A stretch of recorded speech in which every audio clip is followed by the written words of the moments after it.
Hi everyone, I'm Leah. I hope this is correct.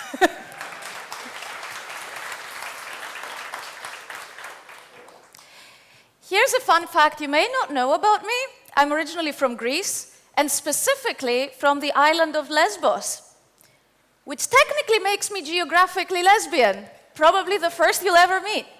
Seriously, that's what the word lesbian actually means, someone from Lesbos. The other meaning came much later. So technically, my father is also a lesbian, my entire family is a lesbian. In other news, I like making stuff. You might have used some of my work. And for the last, I'm an invited expert in the CSS working group. There's me, and this is a photo of the most of the working group. I've written a book called CSS Secrets. And actually, if I ever write a second one, the content of this talk will probably be in it. And it has been translated to a bunch of languages, German, Polish, Russian, Japanese, 2 versions of Chinese, Korean, Bulgarian. I don't think it's been translated to Ukrainian yet, though. And for the last 4 years, my day job has been research and teaching at MIT. My area is human-computer interaction, which is just a fancy academic term for usability. That's more specifically, my research is about trying to make web programming easier. If you're interested in more details about what I do, go to mavo.io, mavo.io. So the idea of this talk started a long time ago in 2011. I used to give this talk called CSS Secrets, because CSS was a thing back then. You now know that there's no such thing as CSS3, but back then it was the buzzword. And it had 10 things you may not know about CSS, like 10 tips. Apart from them all being CSS tips, they had nothing else in common. It was just cool stuff that I wanted to share about CSS. And then I did a sequel, more CSS Secrets, the next year. And then for the next 5 years, I was doing more specific talks about color, talks about border radius, talks about CSS variables. And I've always wanted to do a second sequel of this series. And today I'm presenting this second sequel for the first time, and I hope you like it. So let's start with the first one. You might have noticed in the cover of this talk, this cutout text effect. And I'm going to show you how to actually do this effect with the least amount of CSS. So here as a starting point, I have a heading with a white color and a black background. Obviously, this won't include like all the code used for this, because I don't need to show you how like the background image showing these 2 ladies is applied or anything. I'm just going to show you the relevant parts of this. So how many of you have heard of blending modes? About half or a third, I would say. So blending modes allow us to control how the current element blends with whatever is behind it. And specifically here, the multiply blend mode is very useful, because as you will see, once I apply it, I actually get the cutout text effect. But notice that if I didn't have a black background here, if I had, say, my favorite pink, that wouldn't quite work. I would get a different effect. It might be a nice effect. I might want that effect, but it's not a cutout text effect. This only works with black. And I'm going to show you a different technique for white. And I have not found a solution for any other color. So, but why does this work? Because if I just tell you like this one line and it works, and if you use it, you get this effect, what's the point? It's just one more thing to memorize. So I made this little application which lets you specify 2 colors, and you can play with it after the talk, because my slides are online. So you can input like 2 CSS colors here, any color work, even like named colors, and you select a blending mode, and you see both the result of their combination and the math used to produce it. So these blending modes come from Photoshop. You might have used these, they have exactly the same name in Photoshop.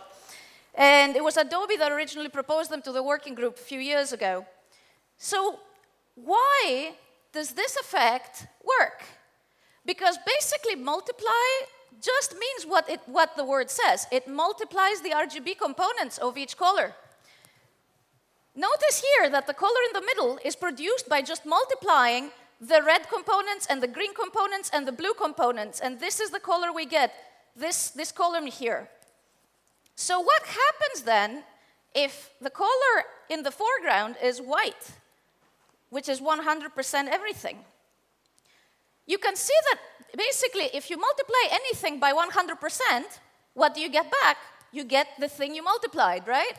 So any color you multiply with white, you just get that color, which is why our white text, see, we had this white text here, and that white text now became transparent, basically cut out, because it got combined with the background, and combining white with whatever gives us that whatever. Similarly, why did the black stay black? Because if we input black here, notice that if we multiply something with 0, what does it give us? It gives us 0, right? So if we multiply black, we get black. In general, multiply always gives us a color that is at least as dark as the darkest of the two colors. So this is why this works and gives us black for black and cutout for white. So what do we do the opposite effect? When we have a white background and we want cutout text there, multiply won't work because of what I mentioned. The white becomes transparent and the black becomes black. So the screen blending mode comes to save us here, which gives us exactly what we want. And we can reason about it in the same way. If I select screen here, the math is a little more complicated. I'll give you a few seconds to process it.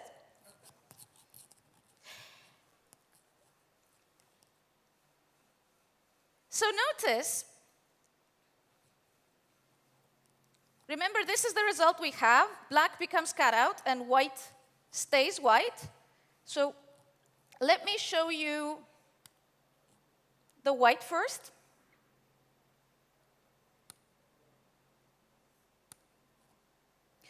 So with white, this component becomes 0, and it's 0 for all three of them. So this is getting multiplied by 0. So we have 100% for each of those three components, which gives us white. And that is why white stays white. For black, this component becomes 100%, so it's useless. It's just like multiplying by 1. And then this gives us 100% minus 100%, and this, because we have two minuses, it becomes a plus, so it gives us 80%. And same for the other two components. So basically, when we screen with black, we get whatever color we had behind, which is why it gives us the cutout text effect. So if you haven't heard about blending modes before, I know many of you might be wondering, okay, this is cool, Leah, but what about browser support? Browser support is pretty decent, actually, 86% of users. And remember, if blending modes are not supported, you actually get a pretty decent fallback. This is the fallback. It's still perfectly readable. You don't even need to do any ad supports or anything.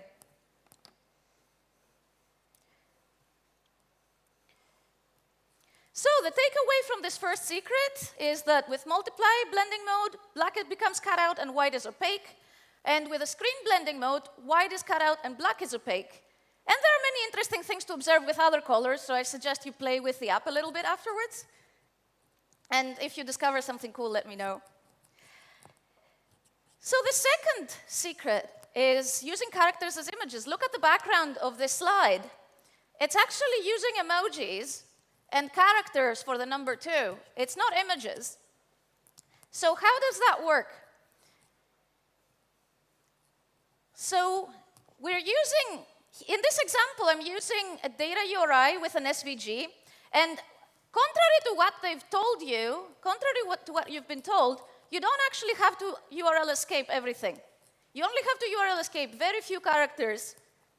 URLs actually have very few reserved characters, and everything else just works today. And also for CSS, when you have a multi-line string, you have to escape the line breaks, which is why every line ends with a slash. Yes, it's very annoying, and chances are, during this example, I'll probably forget it at some point, but you have to remember there's a slash at the end of every line, otherwise hell breaks loose.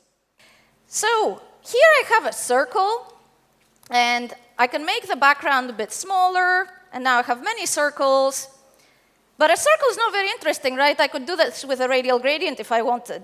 What is more interesting is the text element. So SVG supports a text element for putting text in our image. You can't see anything right now because by default the baseline is 0, which means that the letter is outside my image. But now that I've given it a baseline of 1em, you can actually start seeing something. And let me make it a bit bigger. So I have a view box of 100 by 100 here, and I've given it a font size of 100. So I get a pretty big A. And that could mean I could put any characters here, or even better, I could put emojis here. And you know what's even better? Because it's just SVG, and SVG supports anything, almost anything that you're used to. You may see where this is going, except I have to escape this. I think it's %7b.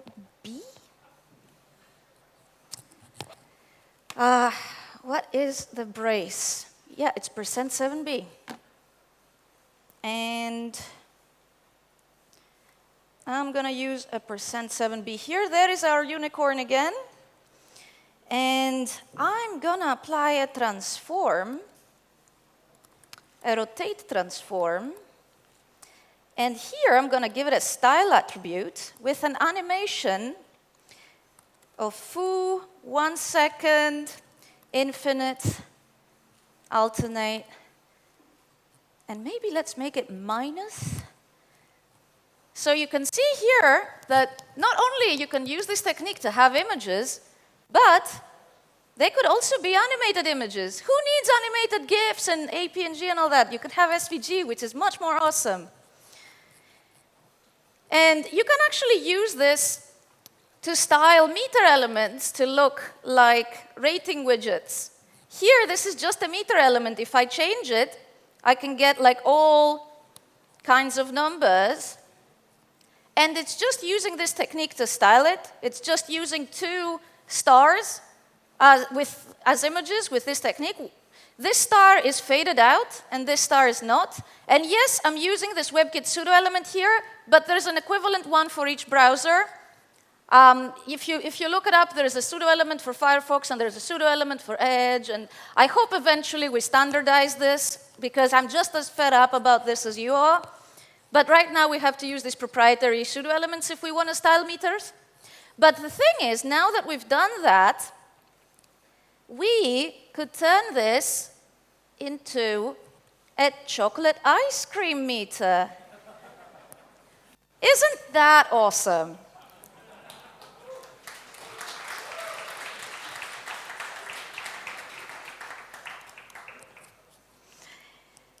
So the takeaways here is that you can turn glyphs into animated images with SVG data URIs. You should escape some characters, but not everything like people used to think we had to do. And you can use this trick to even style meters with discrete icons. But the wonders of SVG data URIs don't stop here. So the next secret is also related to SVG. Try to think how you would do this border with CSS. We can't do it with CSS without SVG. But We can do a lot of cool things with SVG, so it's worth looking more into it. So here I have a simple rectangle.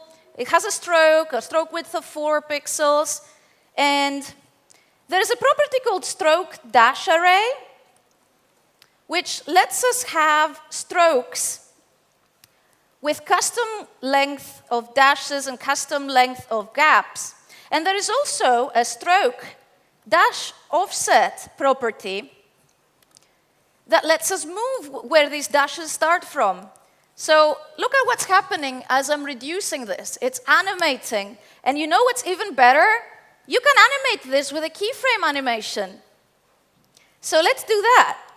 Let's add a style element with a keyframes rule that we'll call marching ants.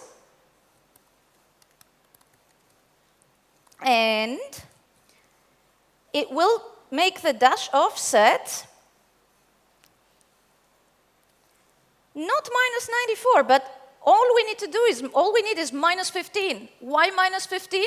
Because the dash length is 10 and the gap is 5. So 15 will get us exactly where we started. So if we continue this and if we animate infinitely, we'll get the marching ants effect. So let's apply the animation. Marching ants, marching ants, let's say 1 second. Infinite. So you see that it sort of moves. Can you see what's happening in the back? So you see that it sort of moves, but it's not like what you would expect. It's as if it's getting tired at some point, and then it picks up again. The reason is that by default, the timing function of animations is ease, but we can add linear to make it linear. And now it's the proper marching ants effect that we know. We can make it a bit faster because that's a bit slow. Yeah, I like this better. So we can use it for like a selection or something. But right now, this is just an SVG. So what we wanted was to apply it to an HTML element as a border. So I'm going to copy this here. And here, I have a div. It's just a div with a class of unicorn and look at my awesome border as a content. And here I have the SVG data URI ready, but I'll need to add some slashes. And another slash, and another slash, and there it is. And it's fully flexible. If I go here, because I've given it content editable so I can change it, if I go here and change it, it just adapts. It's just like a normal border, except it's cooler.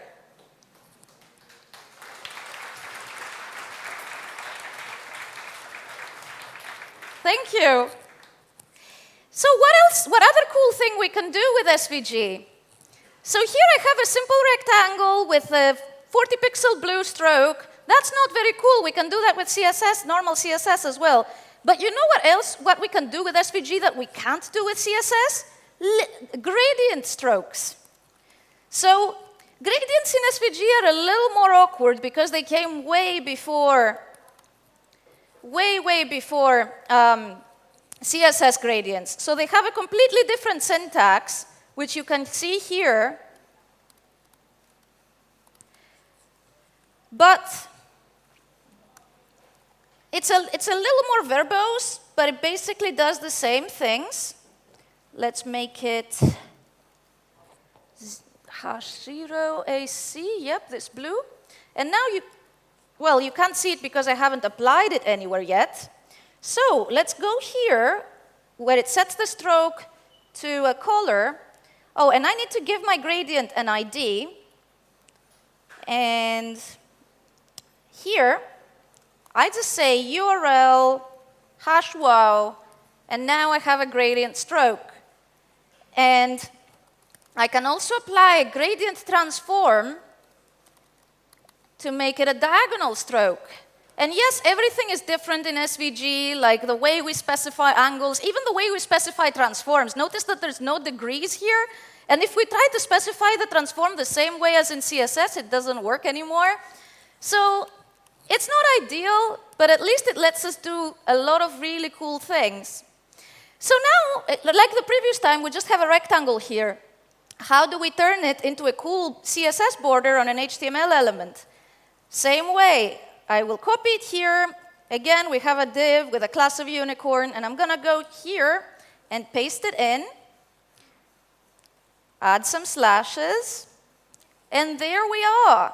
Notice that because this is basically a background image, we don't get any offset, like the text is still overlapping our border. But we can do that easily with padding, and then it works just fine. Notice that even though my stroke width is 40 pixels, my padding is 20. Why is that? The reason is that the stroke I actually end up seeing is only half the stroke. The other half is on the outside. Yes, it's very weird. It will become more clear if I turn this into dashes, just like before. I'm going to do this. And then, now you still don't see it, but if I apply line cap round, well, and make my gaps a bit bigger, now you start seeing what's going on here. I can't really use round line caps because half of my stroke is on the outside. And what's even worse, there is no way to fix this. There's no easy way to fix this because we can't really say calc in the width and height. We can't say 100% minus 20 pixels because like most browsers don't support that. And there is a property that is supposed to control this. I think it's called stroke offset or offset stroke or something, but no browser supports it.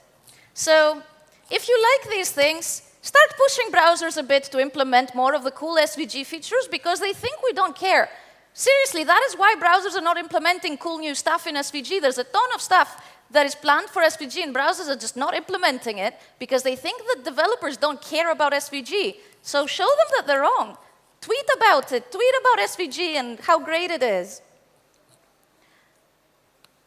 So, the takeaways from this is that SVGs with no view box, notice that I didn't specify any width or height or view box for these SVGs. They spread to cover the entire area, but strokes don't stretch. They stay the same width we specified, which is exactly what we want for borders like this.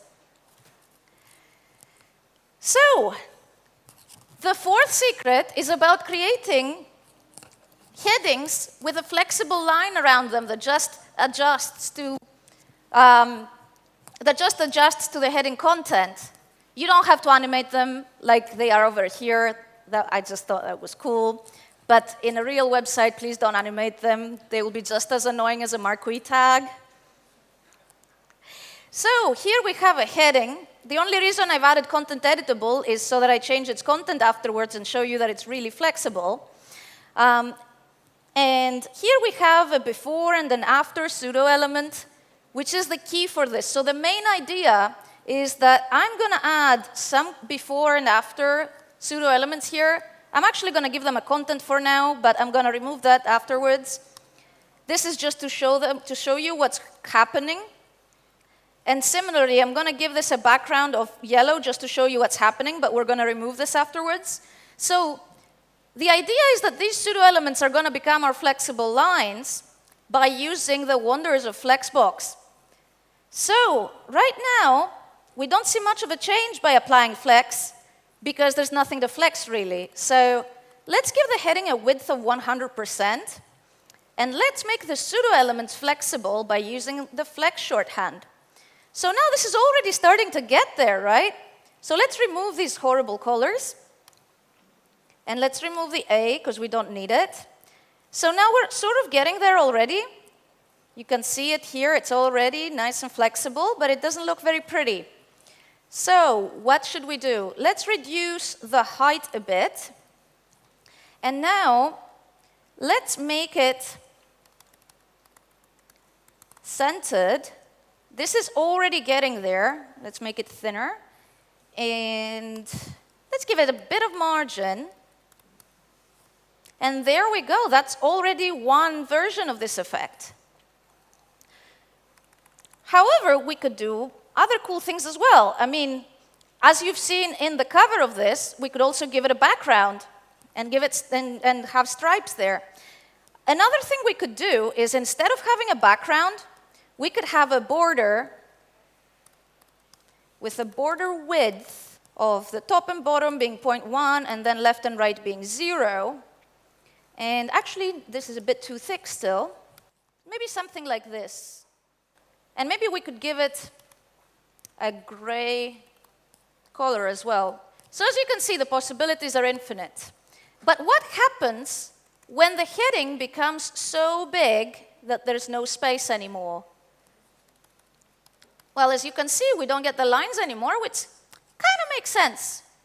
So flexbox just takes care of that without us having to do anything for when the text's too big.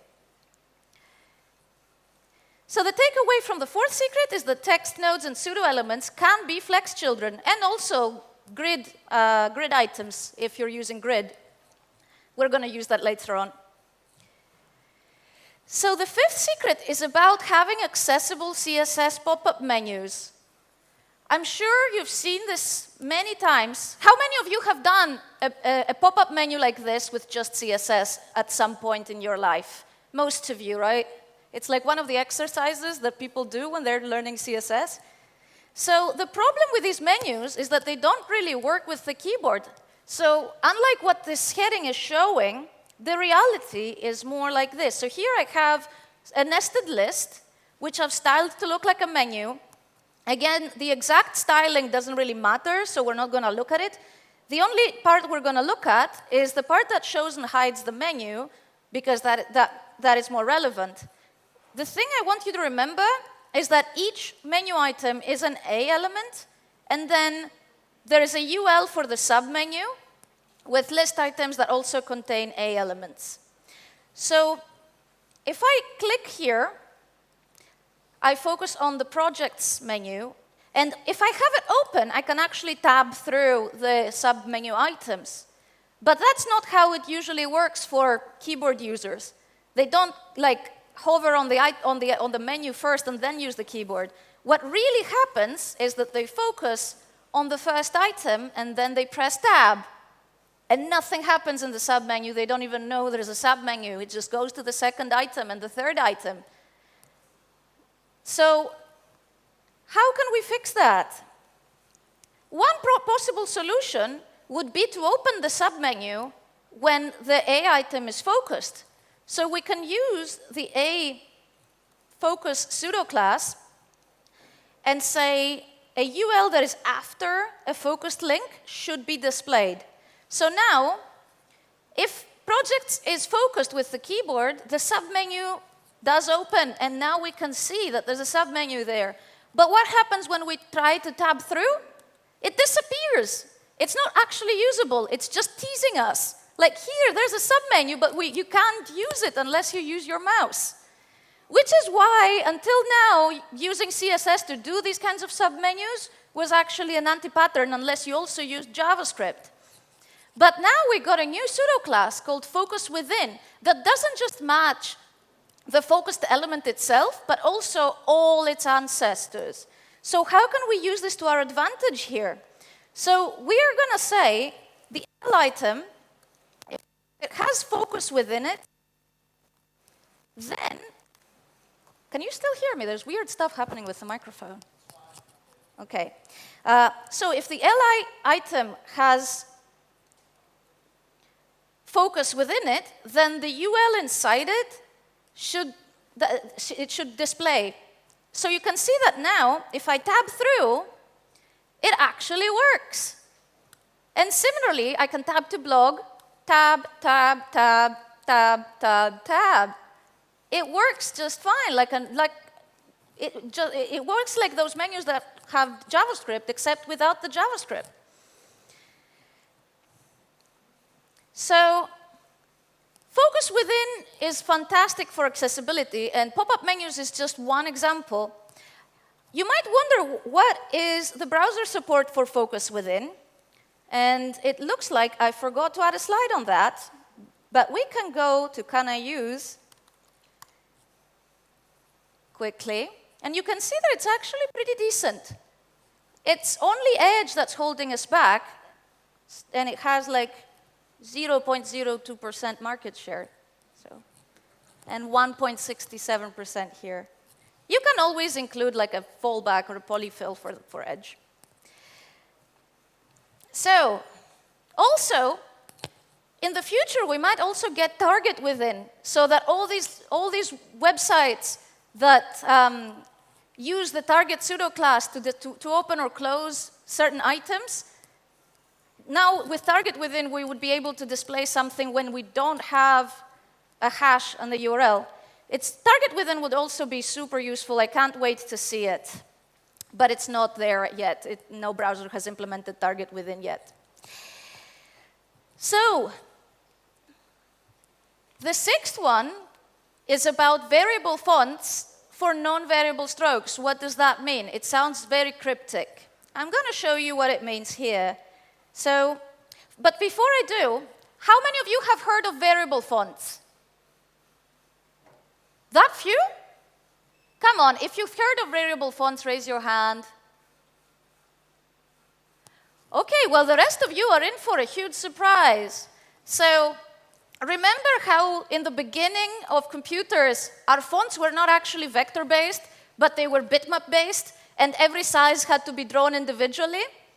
And eventually, we got vector fonts that just scaled at any size. So, variable fonts are an equivalent revolution as when we got vector fonts for the first time. It's like the second big thing that has ever happened to fonts. And what does it mean? So before variable fonts, each font had a certain number of weights, often just normal and bold. Sometimes, especially the fonts that are used by graphic designers a lot, they also had like extra light and normal and semi-bold and black and all these weights. And if you wanted to use those as web fonts, you had to include like 7 weights if you actually wanted all of them. And it was terrible for performance. But it's not just about performance. You could also not make small adjustments. It was either light or normal, nothing in between. Whereas with variable fonts, we get everything in between with just one font. And you can see, this is an awesome website for variable fonts, v-fonts.com. It has a ton of variable fonts. And it's not just weight that can change. Like here, you can also see width changing, also the slope, and everything is changing smoothly.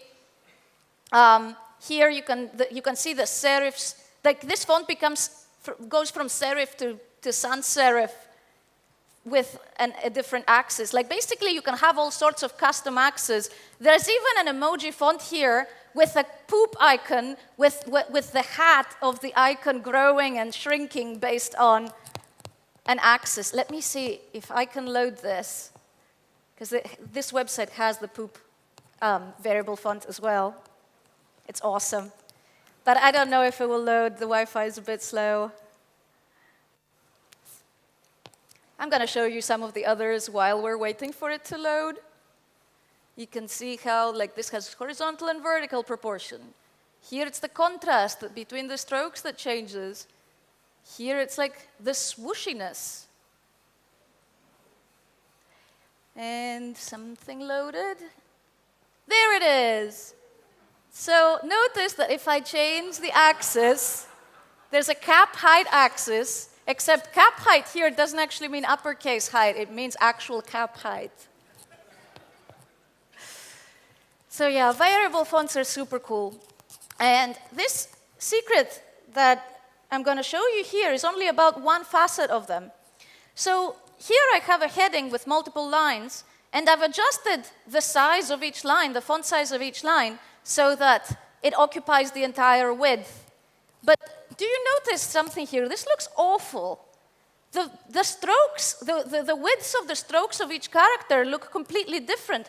Like, even though they all have the same weight, the R actually appears much bolder than everything else. And the first and fourth line appear thinner than everything else. So how can we fix it? Before variable fonts, we couldn't really do very much.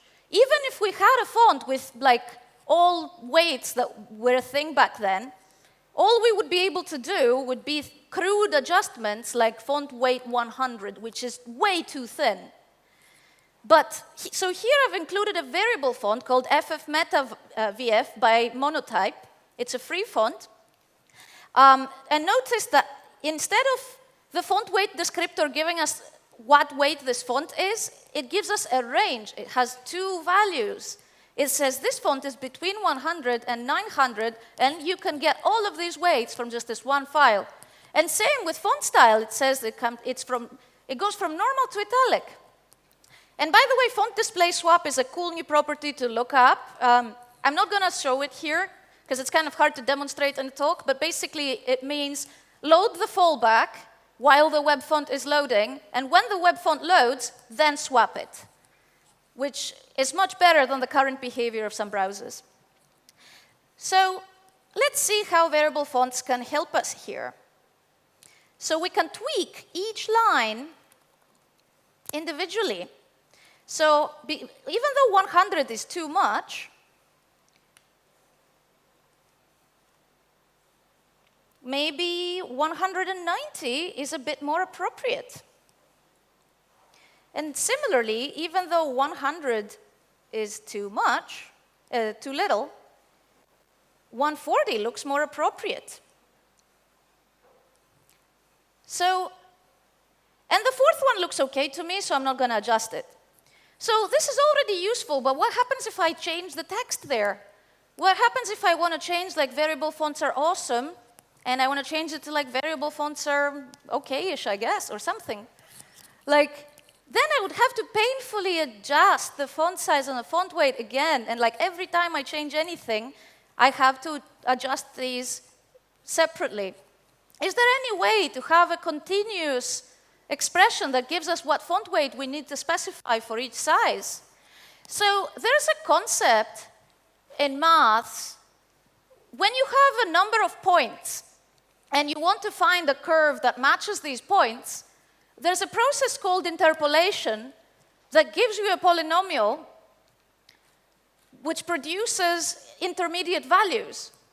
However, if you have a lot of points, interpolation can give you a very high degree polynomial, like x to the 7th, for example, which in CSS terms would mean like multiplying something painfully like 7 times, because we don't actually have powers in CSS. So we want something a little simpler. We don't care about the ultimate precision. We just want something that looks okay. So what we can do is, there's another math concept called regression. How many of you have heard of linear regression? It's usually in the concept of statistics. Okay, so linear regression just gives you a line. If you have a number of points, linear regression just gives you a line that matches these points, that comes as close as possible to these points. Obviously, if you have a lot of points, it cannot match all of them exactly. If you only have 2 points, it can match them exactly. So, and there's also what is called quadratic regression, which instead of giving you a line, it gives you a second-degree polynomial. So this sounds a little bit abstract, but don't worry about it, because we're going to apply it in practice. So I thought, what if we could use these techniques to derive a calc expression that will give us the font weight for each font size, so that we only have to adjust the font size. So the idea is we would, instead of specifying font size with a property, the font size property, we would specify it with a variable. And then I would say font size var size. And then font weight would be some kind of calc expression that depends on size. But I'm going to comment this out right now until we have the coefficients. Also, because if in CSS we have ems, we cannot get anything that is not ems. We cannot get numbers from ems. So I'm going to change this to 1.5 and this to 2.8. And then I'm going to multiply the size here by 1em. So let's look back. Oh, and I'm going to set a default size of 1. Okay, so now we're back in the original situation. So I've made a linear regression calculator that piggybacks off of Wolfram Alpha. You've heard of Wolfram Alpha, right? Okay, so it's a website that lets you compute a lot of complex math things. So we can input the points we've discovered. So we've seen so far that when the size is 1, the weight is 300, because we've specified 300 here. When the size is 1.5, the weight is 190. And when the size is 2.8, the weight is, what was it? 140. So, 140. And now we see, I'll make this bigger. So now Wolfram Alpha gives us a line that tries to be as close as possible to all 3 of these points. So notice that this is not actually very good. Not only it doesn't match any of our points, but it's actually pretty far from all of them. And you can see here where it says plot of the residuals, it can be off by 40. An increase of 40 in the font weight has a very visible result.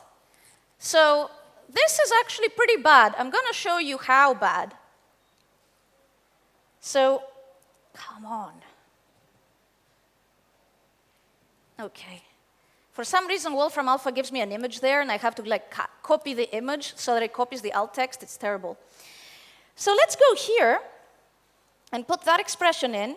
But instead of x, I'm going to multiply by var size.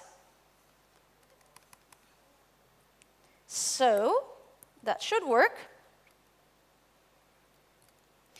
And let me comment this out so we can see the actual effect that we have. Actually, it's not that bad. Maybe we should just leave it at that. Well, so let's suppose we left it at that. What happens if we change the text? Because that's the real test. Otherwise, we could have just left the numbers we had. So let's say, for example, instead of 4 lines, we want to make it 3 lines. So we go here, and we want to change the size. Wait, something's not right here.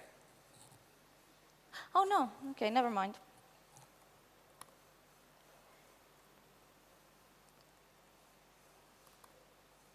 So you can see that it's sort of less good now. I mean, it still loads better than what it was before we made this adjustment, but it could be better. So what can we do? We can add more points, and that way we'll get a different line, but there's a limit to what you can get with just a line. So another thing we could do would be to find the font weight for a smaller number, because right now a size of 65 is completely outside the range of numbers we have already put into that calculation. It's not within the range of numbers we've specified before. It's outside of it. So it's even harder, and I'm actually surprised it did so well. I was expecting it to do much worse. In my tests before this talk, it did much worse. I'm not sure what I did differently. So we can test what the correct font weight would have been. Let's say 360.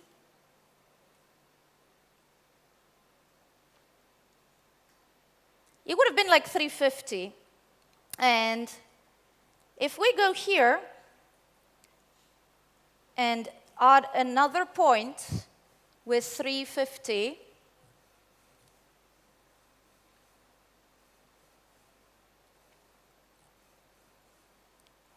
it gives us a different line, with this point being completely, really, really far from it. So we can select quadratic, which gives us a different curve that fits the points more closely. Do notice that if you remember math at school where you were graphing second-degree polynomials, you remember that the shape is not actually like this. It's actually sort of like this. So at some point, this expression is going to be very inaccurate. At some point, it's going to start going up and giving you completely wrong results. So this will only work for a certain range, whereas the line approach will give you sort of reasonable numbers throughout. So let's try this. I'm going to actually make this bigger so you can see what I'm doing here. And I'm going to try to copy it again, which is torture. So you can see the line here, and you can see how far it is. And I'm going to go back and apply this expression instead. So I'm going to paste it here. And I'm going to replace those x's with my variable.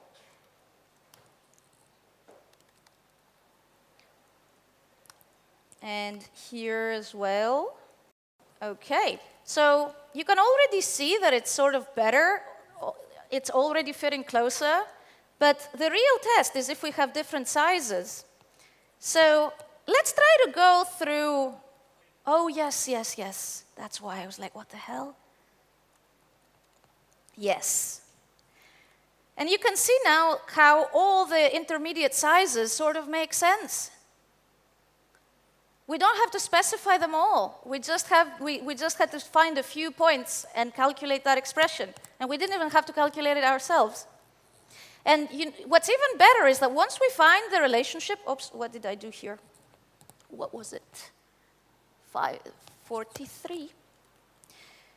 Once we find the expression, we can use it for other purposes as well. So in what other case might this be useful? So you know, well, at least the more design savvy of you know that A, it's bad to use synthesized subscripts and superscripts. And in the past, font designers had to include special glyphs for those smaller characters, because otherwise this happens. Notice that the citation needed superscript is much thinner than the rest of the text. And same with the acronym. Another typographic rule is that acronyms should be smaller, like all caps things should be smaller, so that they're more harmonized with the rest of the text, and they don't stand out too much. But if we do that, and the font doesn't have specially designed small caps characters, then this happens, where the strokes are much thinner. But variable fonts help us with that as well. And what's even better is that we don't have to calculate it again. We can just go here and paste the CSS we've already calculated. And then, we have to change the size here to font size, to the font size to size, and change this. But as long as we make that change, like, we don't have to change anything else. Like, our expression doesn't need to be calculated from scratch. It just works. And it already looks much better. So the takeaways from this secret is that with variable fonts and making small adjustments to the font weight, we can do a ton of things that before variable fonts required special glyphs in the font and special faces in the font and all sorts of things from the font designer. Whereas right now, they don't have to put any extra effort in designing the font. And I say no extra effort because they used to design variable fonts before as well. Before OpenType variable fonts, the font designers actually designed an entire range and then had to export it in individual weights. The work for the variable font was already being done. It's not extra work for the font designers to create this variation. We just get to enjoy more of their work, their existing work. So these kinds of minor tweaks allow us to equalize strokes, synthesize small caps, superscripts, subscripts, a ton of things. And we can use linear or quadratic regression to avoid calculating the weight every time for these tweaks. It's not perfect, but it can help a lot. And it's definitely much better than just leaving the weight to whatever it normally is. So, the seventh secret has to do with flexbox, and more specifically, responsive flexbox, like this header is showing. So can you imagine how to do this layout with no media queries? And you might be wondering, what's wrong with media queries, Lee? I like my media queries. But sometimes media queries don't really work very well because your component might be used in many different places and its size doesn't really depend on the viewport, but on whatever it's inside. Like, the same component might be in many different places and have many different sizes. And yes, this is why we need element queries, but that's a whole different story. We won't get element queries anytime soon, so hacks like these are kind of the best we can do right now. So, let's suppose we have this sort of forum post type thing or message comment type thing. And let me show you what happens when I shrink the viewport. Well, or whatever it's inside. In this case, it's the viewport, but it could be other things. So notice that this is pretty horrible. It's pretty much unusable at this point. So what can we do? Let me walk you through the HTML first. There's a header element, which is the gray area here. And there is a post element that actually contains the message.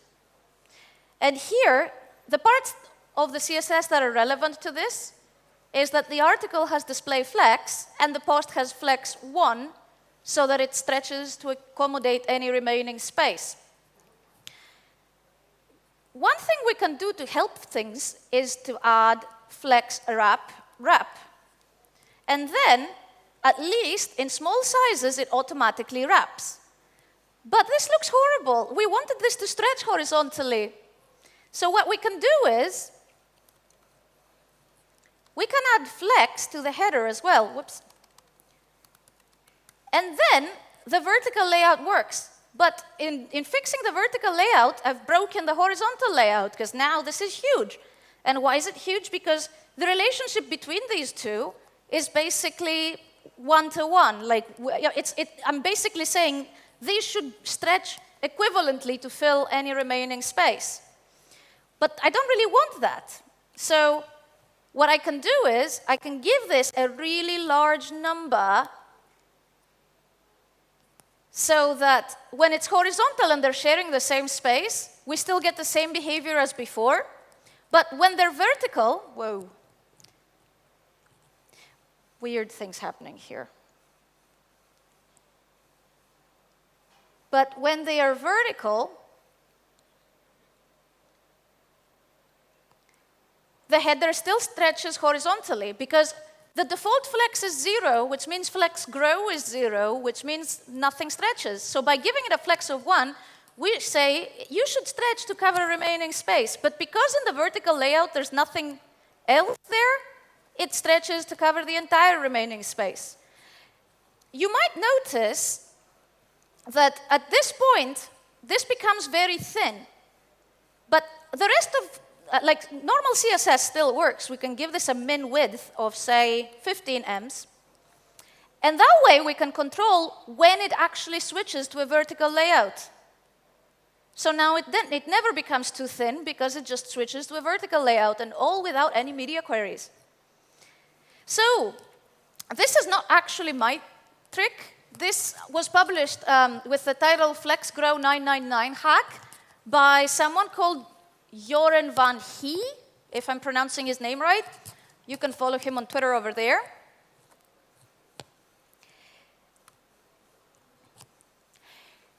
So the 8th secret is about auto-flowing grids, which again is kind of cryptic until we see what exactly it's about. So here we have a list of items. It doesn't really matter what items they are. They have classes. Some of them, half of them have a class of cat, and the other half have a class of human. And also, half of them are male and half of them are female, and they're styled differently. The cats have a different background color. The humans have a different emoji. So let's assume that I wanted to display these items as two columns, where the humans were in one column and the cats were in the other column. How could I do that? I could use display grid, and notice that right now nothing happens because it has one column by default. So I apply grid template columns, and I say they should both be the same, and a grid gap of, say, 5 pixels. So notice that now they're automatically assigned to columns. So I have both cats and humans in both columns. So I want to specify what column each of them goes. So I say human should go to grid column 1, and then cat should go to grid column 2. But look at this. What happened here? So the reason this happened is that grids are laid out in rows by default. So it laid out the cats where it should, and then the humans went underneath.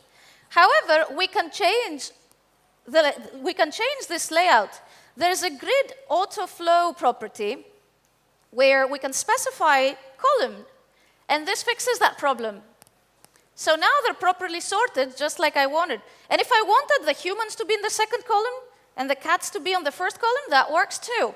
And it's completely independent of the source. Let's say I wanted to split them by gender instead. So I would say male in the second column and female in the first column, and that works too. So yeah, grid autoflow is a pretty cool property, and it doesn't just do this. Another example, you can see another example here, where I have a list of 10 cats. I'm going to refresh here because my scrolling is broken for some reason. Nope, still broken. OK, I'm going to use the scroll bars. So I have 10 cats here from a free stock photo website called Pexels. And I want to display them in a grid. Well, right now I haven't specified a template, so nothing happens. I can say grid template columns, and I use the repeat function to avoid saying 207 times or 4 times. So I want them to be in 4 columns and 4 rows of 200 each. And right now, it looks really weird because the images are still their full size. So I can say width 100% and height 100%. And then, OK, this, no.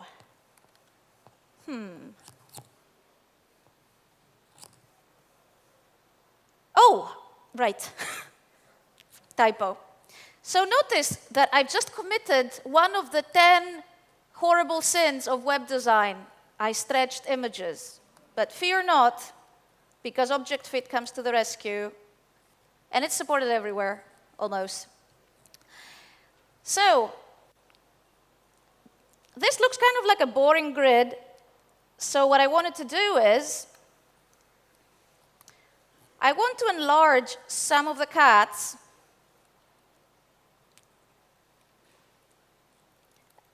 Let's say these, but I might decide otherwise when I see it. And say they span 2 columns. Oh, right, I need quotes. Yes.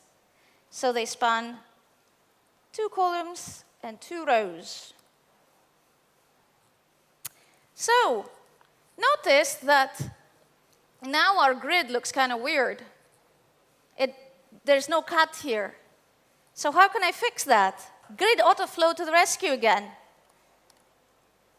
So I'm going to use the default algorithm, row, but I can also add a dense keyword after it. And now things can be shifted up to cover any holes in the grid. Just for the lulz, if I said column, this is what the result is, because they're laid out in columns now. I think I prefer row. So, and this is the browser support for CSS Grid, in case you're not aware of it. It's basically 87% of users. Even Edge supports it. So if you were wondering about that, don't. CSS Grid is available everywhere. So the takeaways from this secret is that grid autoflow defines the direction that automatic grids are laid out. And I say auto grids because you could also like explicitly say where everything goes, and then grid autoflow has no effect. But in most cases, you don't want to do that. Also, the dense keywords prevents holes in the grid by shifting things up as necessary. And object fit cover prevents image distortion. Also, object fit contain and a bunch of other values. But cover makes the image as big as possible and prevents distortion. So the 9th secret is about pie charts. I'm sure you've seen linear gradients in CSS, right? And you might have seen radial gradients as well. So soon we're getting a new type of gradient called Conic gradient, where the colors go around a ray that goes around the midpoint. And the colors are added like a normal gradient. And there is also a from argument that rotates the gradient. So, I like this. It looks kind of like a weird shadow.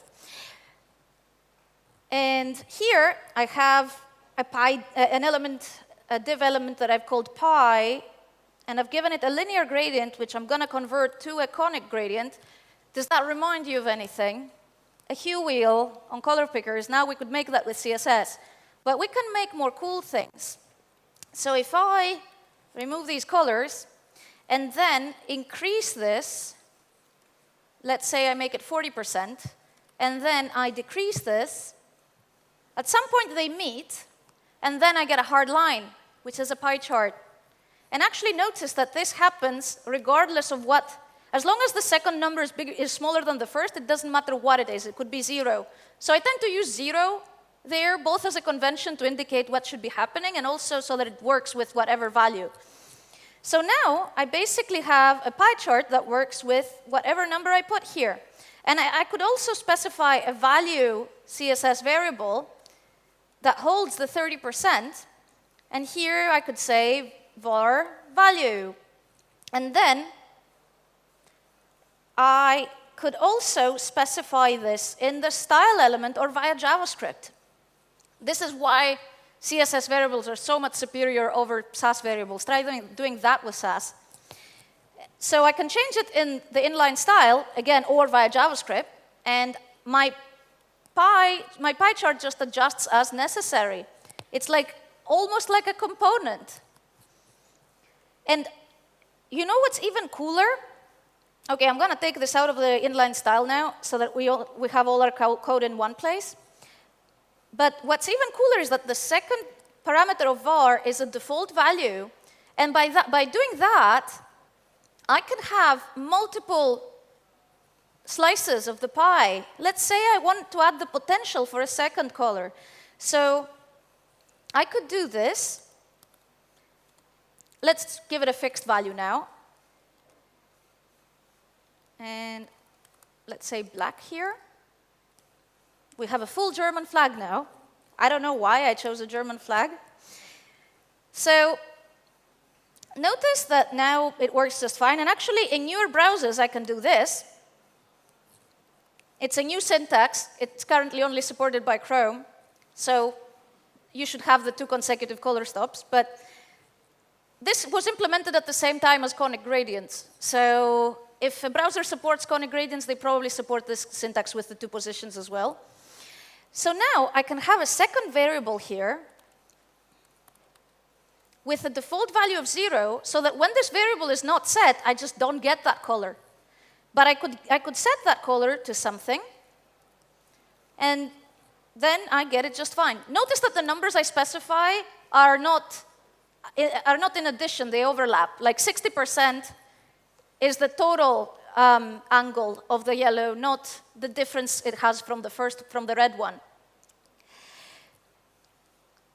So that way, I could add a ton of colors let's say 3 and 4, and I could have like lime and let's say aqua here, and they only appear if I actually set values for them. So I could do value 3, let's say 80%. And basically that way I can have a pie chart component that shows whatever percentages I want with however many slices I want, just with a few lines of CSS. Yeah, I like pie charts too.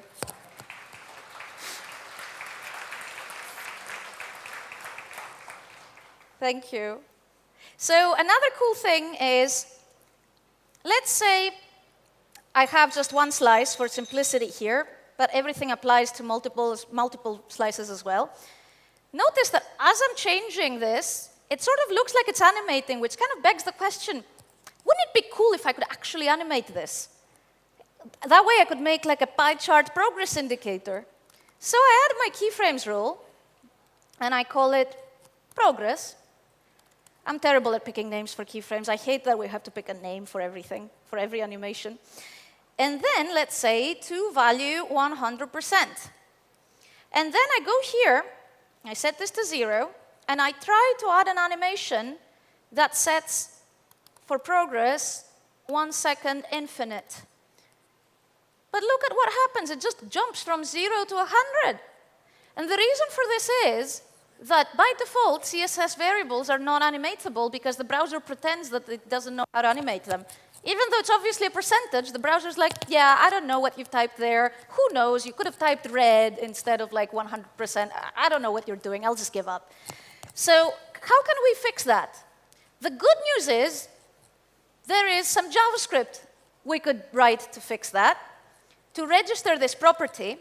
And we can say this property is a percentage, and we can also say whether it inherits and what its initial value is. This is part of a set of new specs called Houdini, which is going to give developers the power that before was only for browser engineers. And if I run this snippet and I go back, now it works, which I think is really cool. I'm going to make it even cooler. Woohoo! So, isn't this awesome? No.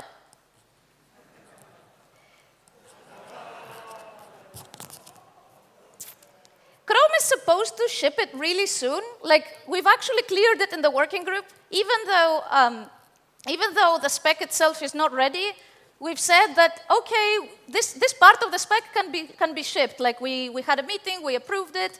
I don't know why it hasn't shipped yet. Like, I've talked to the Chrome engineer that implemented it, and he told me that it was meant to ship in April, so I'm not sure what it's holding it up, but I expect it to ship in Chrome very soon.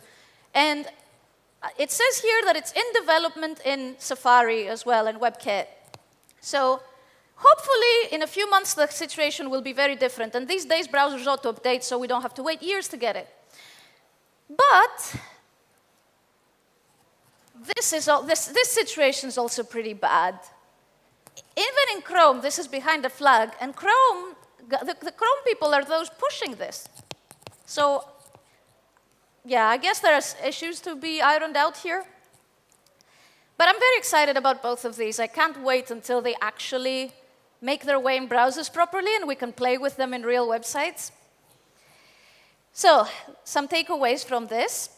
Conic gradients are coming, finally. I proposed them 5 years ago, and I've been putting so much work into them. I'm so glad that it's finally happening. Also, 2 color stop positions for bands of colors in gradients, and not just conic gradients, but also all gradients. That's coming too. A color stop position of 0 creates hard lines regardless of the previous position. And CSS.register property will allow us to animate custom properties, opening up a lot of cool use cases. So the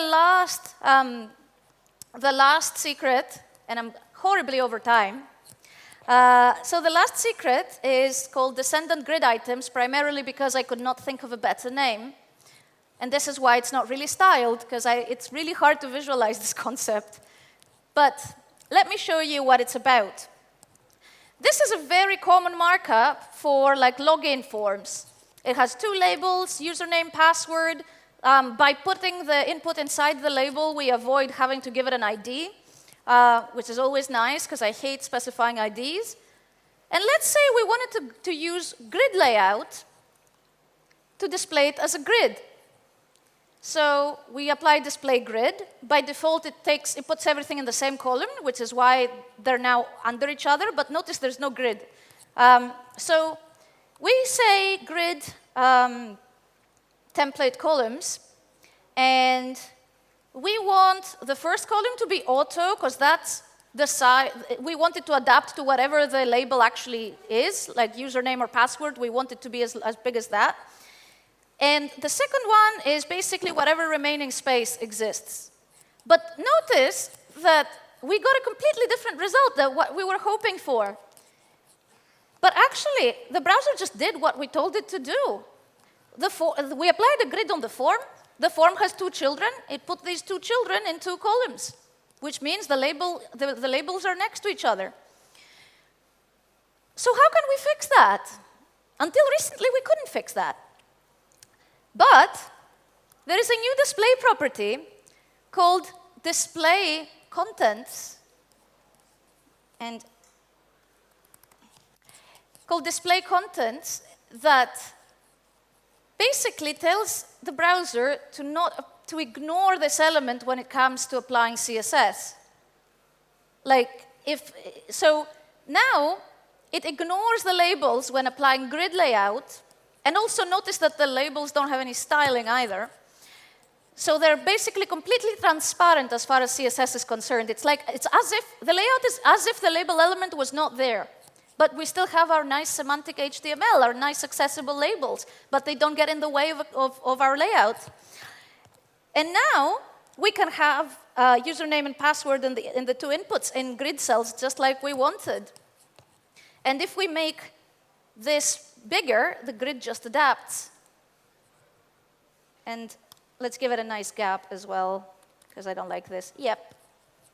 Another use case is when you have a website layout and you want to use proper markup and use a header element for the header, but you actually want elements inside the header to be on the main grid of the page.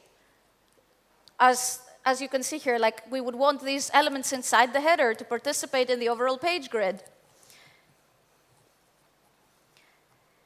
And display contents doesn't have amazing browser support, but it's very decent and it's constantly growing. As you can see, more than 1 in 2 users has it. Basically, 2 out of 3 users have it. So the takeaways from the last secret is that display contents allows us to make descendants flex or grid children, even though they're descendants and not actually children. And also, as I've mentioned before, text nodes are flex and grid children as well. So this is basically what I had for today. But before I thank you, 2 things. Since we don't have time for questions, because I went horribly over time, I'm going to be in the speaker area. Bruce mentioned where that is. I don't remember it, but hopefully I'll find it. I'll be in the speaker area. You can come and ask me questions. Seriously, don't be shy. I like getting questions. I like hearing what you thought. And also, I would love to hear, which secrets did you like? Which secrets did you not like? Which secrets did you already know about? Because that will help me, adapt future talks as well. So, if you want to tell me, which ones you knew and which ones you didn't know, I would love to hear that feedback. So, thank you very much. I hope you enjoyed this.